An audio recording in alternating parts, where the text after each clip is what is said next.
Media ఇప్పుడు మన రోజువారీ జీవితంలో ఒక భాగం అయిపోయింది.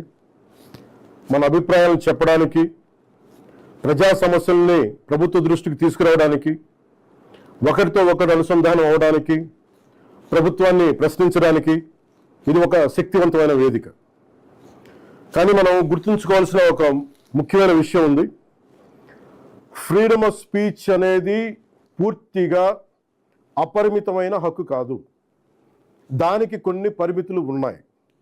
ఒకరి హక్కులను మరొకరు ఉల్లంఘించే స్థాయికి వెళ్ళినప్పుడు, ఐ రిపీట్, ఒకరి హక్కులను మరొకరు ఉల్లంఘించే స్థాయికి వెళ్ళినప్పుడు చట్టపరమైన పరిణామాలు తప్పవు.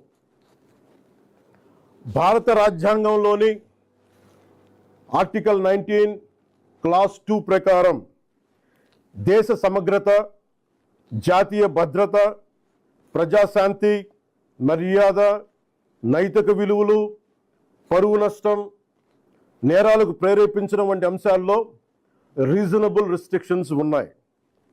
సింపుల్గా చెప్పాలి అంటే ఫ్రీడమ్ ఆఫ్ స్పీచ్ అంటే ఫ్రీడమ్ టు అబ్యూస్ కాదు.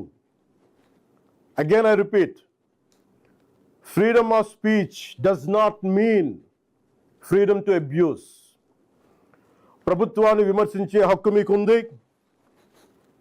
మమ్మల్ని ప్రశ్నించే హక్కు మీకుంది, మా నిర్ణయాలతో విభేదించే హక్కు మీకుంది. అదే ప్రజాస్వామ్యం, దాన్ని మేము స్వాగతిస్తాం. కానీ ఒకరిని తిట్టడం, డెత్ థ్రెట్స్ ఇవ్వడం, ఆధారాలు లేకుండా ఆరోపణలు చేయడం, మహిళలను టార్గెట్ చేయడం, మత విశ్వాసాలను అవమానించడం, ఒక వ్యక్తి గౌరవాన్ని దెబ్బతీయడం, హింసకు ప్రేరేపించడం, ఇవన్నీ రాజ్యాంగం కల్పించిన స్వేచ్ఛలోకి రావు. ఇవి చట్టపరంగా నేరాలు. గత కొన్నేళ్లుగా సోషల్ మీడియా దుర్వినియోగం ఆందోళన కలిగించే స్థాయికి చేరుకుంది.